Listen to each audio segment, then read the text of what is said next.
पुस्तक अभिवाचनाच्या कार्यक्रमात सादर करत आहोत पद्मविभूषण प्राप्त शिवशाहीर बाबासाहेब पुरंदरे लिखित राजा शिवछत्रपती या पुस्तकाचा अभिवाचन. ऐकूया या पुस्तकाच्या पूर्वार्धाचा भाग 41. अभिवाचक जयंत ठोंबरे.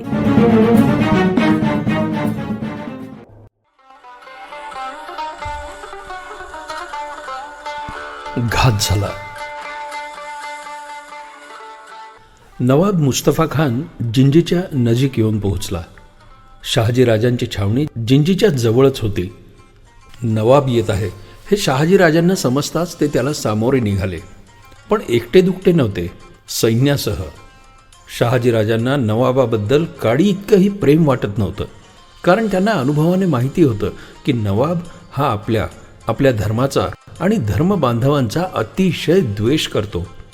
पण तो आता मुख्य वजीर आहे. मनात नसले तरी केवळ रिवाज म्हणून त्याला सामोरे गेलेच पाहिजे. राजे लगेच वजीराला सामोरे निघाले. फौजे निशी निघाले. त्यांना असे फौजेसह आलेले पाहून वजीर साहेबांना जरा आश्चर्यच वाटलं, वाईटही वाटलं. राजे एकटे हवे होते त्याला, कारण कैद करायचं होतं ना. पण तरी खानानं समोर आलेल्या शहाजी राजांची खोटे खोटे हसत भेट घेतली. राजकारणी माणसे खोटे हसण्यात आणि खोटे बोलण्यात फार तरबेज असतात. अंतःकरणात एक असतं आणि राजकारणात दुसरंच असतं. राजकारणाचा आणि अंतःकरणाचा काहीही संबंध नसतो. भेट झाली, मग आदरातिथ्य झाली. खान बाबाने आपल्या छावणीचा मुक्काम राजांच्या जवळच ठोकला. तो राजांशी आता फारच प्रेमानं वागू लागला. जिंजीचा किल्ला व्यंकट नाईक नावाच्या राजाच्या ताब्यात होता. तो जिंकून घेण्याची मोहीम सुरू होणार होती. मुस्तफा खान प्रत्येक बाबतीत राजांचा सल्ला विचारून त्यांना खूप मान देऊन पुढाकार देऊन वागत होता. पण त्याच्या मनात भयंकर पाप होतं. राजांना पकडावयास तो जपू लागला. पण त्याला असं दिसून आलं की शहाजींच्या भोवती त्यांचे हस्तक आणि सैनिक आहेतच. अनेक वेळा मनात आणूनही त्याला राजांवर झडप घालता आली नाही. पण त्याने तुम्ही आम्ही भाई भाई हे लबाडीचे नाटक मात्र चालूच ठेवले. राजे आले की त्यांना तो खोट्या आदरानं आय्य जनाब असं म्हणून उठून ताजीम देई. 4 पावले सामोरा जाई. राजांचे हात आपल्या हाती घट्ट धरून हसत हसत आणि त्यांच्या हातात हात घालून गोडगोड बोलून आपल्या अगदी शेजारी बसवी. प्रेमाने खूप बातचीत करी. भेटी दाखल बेशकिमत चीजा तो राजांना पेश करी. अगदी मिठ्ठास हसे. अत्यंत महत्त्वाच्या आणि गुप्त मसलती राजांना सांगे. त्यात खऱ्या किती आणि बनावट किती हे खुदा जाणे. नंतर तर खान इतक्या सलगीने वागू लागला की तो लढिवाळपणे राजांची थट्टामस्करी सुद्धा करू लागला आणि कधी कधी तर गंभीर उदात्त अध्यात्मावर चर्चा करू लागला. शृंगार रसाचीही हा म्हातारा रसाळ चर्चा करू लागला. राजांवर इतकं प्रेम करणं राजांच्या बायकांनाही कधी साधलं नसेल. खान राजांना विश्वासात घेण्यासाठी एका मागोमाग एक रोज नवीन जाळी फेकू लागला.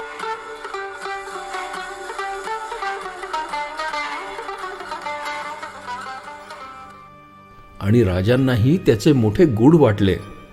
नेहमी आपला मत्सर करणारा हा गृहस्थ हल्लीच का आपल्यावर एवढे प्रेम करतोय हे रहस्य राजांना उकले ना, कारण खानाचे वागणेच इतके सफाईचे होते.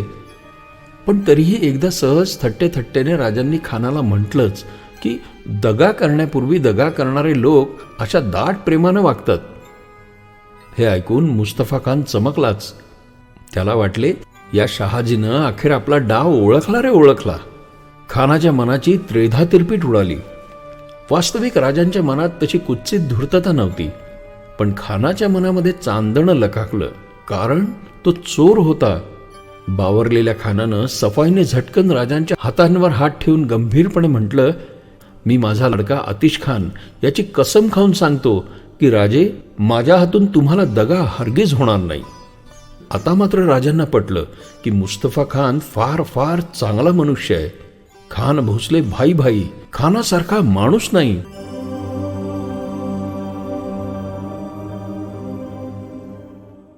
आणि त्याच दिवशी, तो दिवस होता 25 जुलै 1648, रात्री नवाब मुस्तफा खानने आपल्या सर्व सरदारास एकांतात गोळा करून अति गुप्तपणे त्यांच्याशी मसलत केली.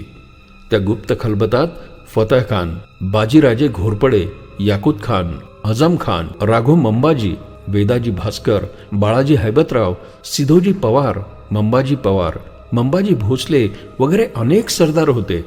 मुस्तफा खान नवाबने सर्वांना म्हटलं, हम हजरत बादशाह का आबदाना खाते हैं, इसलिए हमें बादशाह की हर तरह की खिदमत के वास्ते तैयार रहना चाहिए. हमारी जान पर बादशाह का हक है. शुक्र है उन्हें जो मालिक की खिदमत ईमानदारी से करता है. मालिक की खिदमत में यार, दोस्त, रिश्तेदार, सगा, भाई, इतना ही नहीं, खुद अपने बाप की भी परवाह नहीं करनी चाहिए. हमें अपने हजरत मोहम्मद बादशाह के वास्ते सब कुछ करने के लिए तैयार रहना चाहिए. बादशाह हजरत मोहम्मद आदिल शाह ने हुक्म भेजा है कि शाहजी राजा भोसला को कैद किया जाए. वह ताकतवर शाहजी राजा भोसला गहरी नींद में सो रहा है, इसलिए जागने से पहले हमें उन्हें गिरफ्तार करना है. छापा घालण्यास तयार रहा असा हुकूम सर्व सरदारांना खानानं दिला.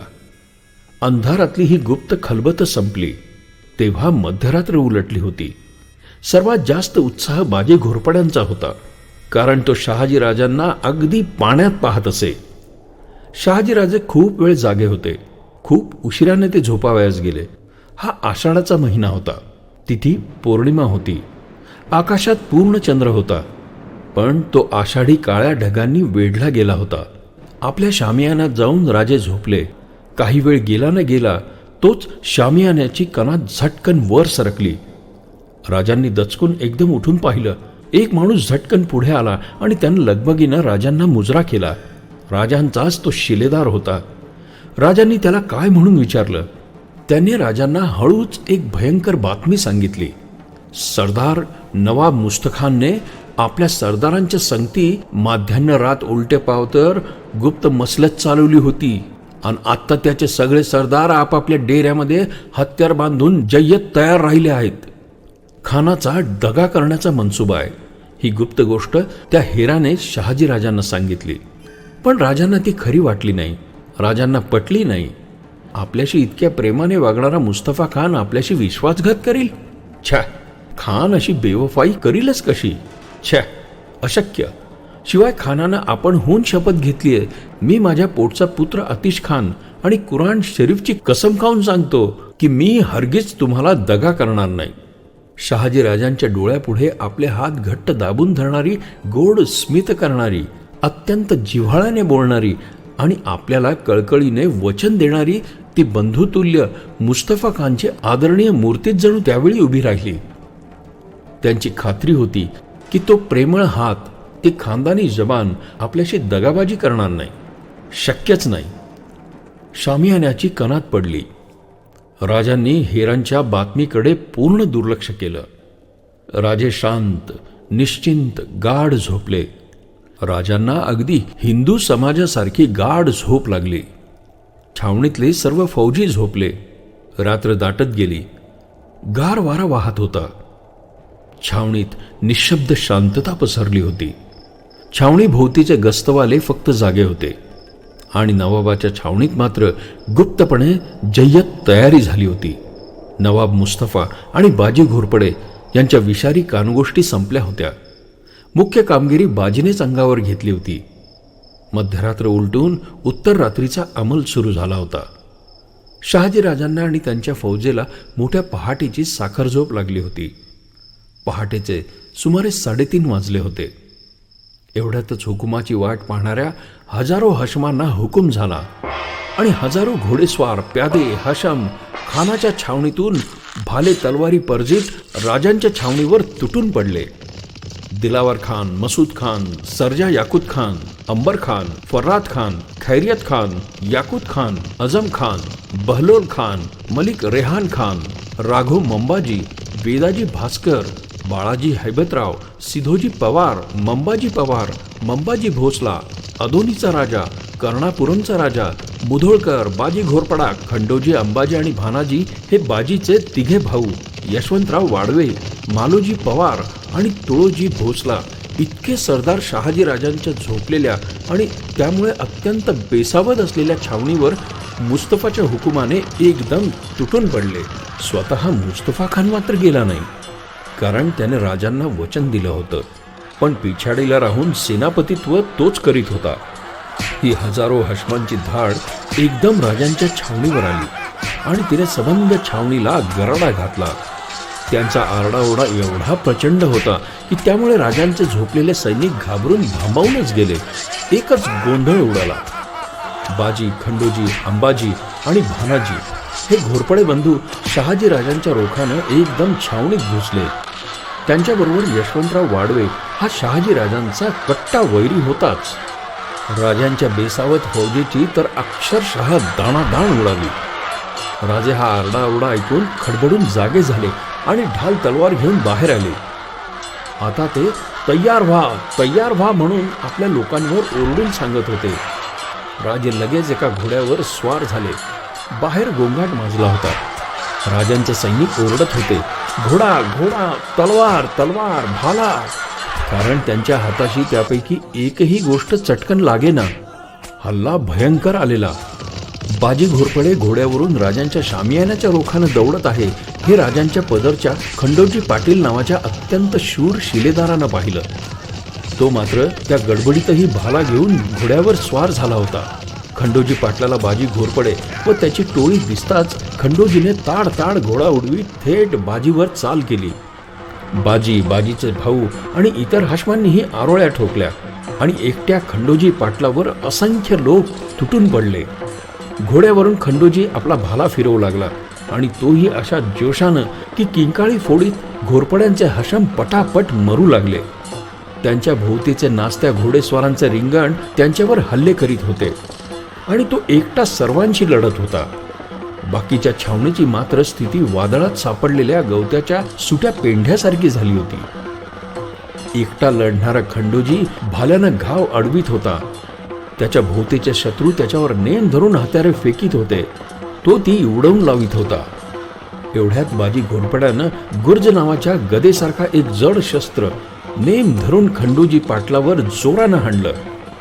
ते खंडोजीच्या वर्मीच बसलं आणि खंडोजी पाटील घोड्यावरून धाडकन कोसळला, गतप्राणच झाला.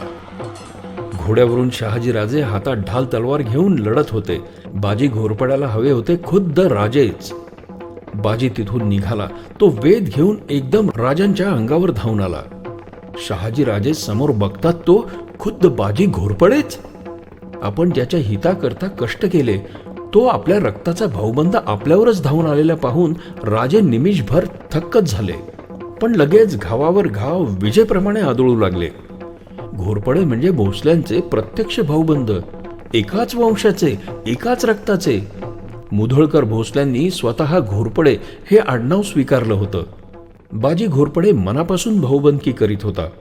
हुशार मुस्तफा खानने ही आजची झून भावाभावात लावून दिली होती.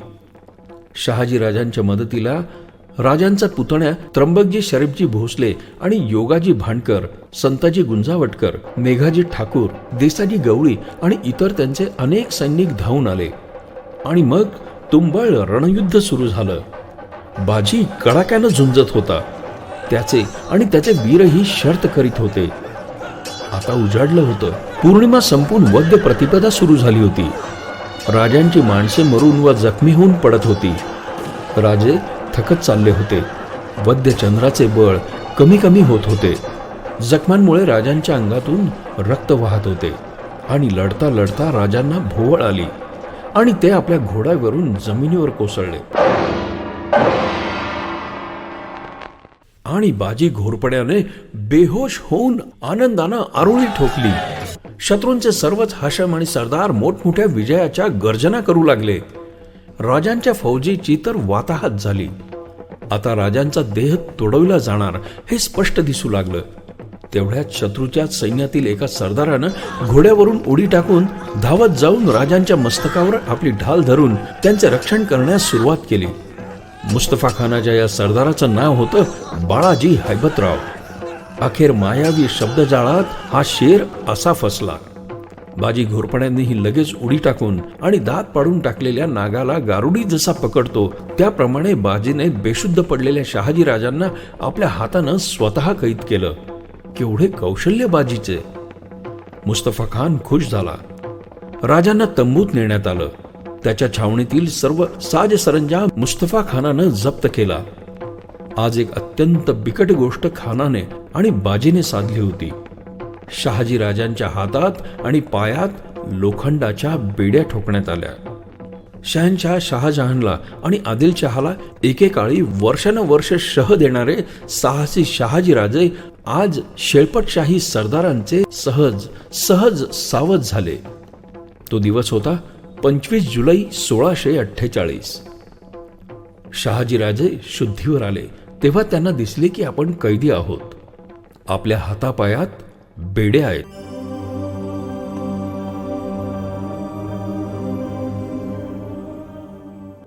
श्रोते हो, पुस्तक अभिवाचनाच्या कार्यक्रमात पद्मविभूषण शिवशाहीर बाबासाहेब पुरंदरे लिखित राजा शिवछत्रपती या पुस्तकातल्या पूर्वार्धाचा भाग 41 आज आपण ऐकलात.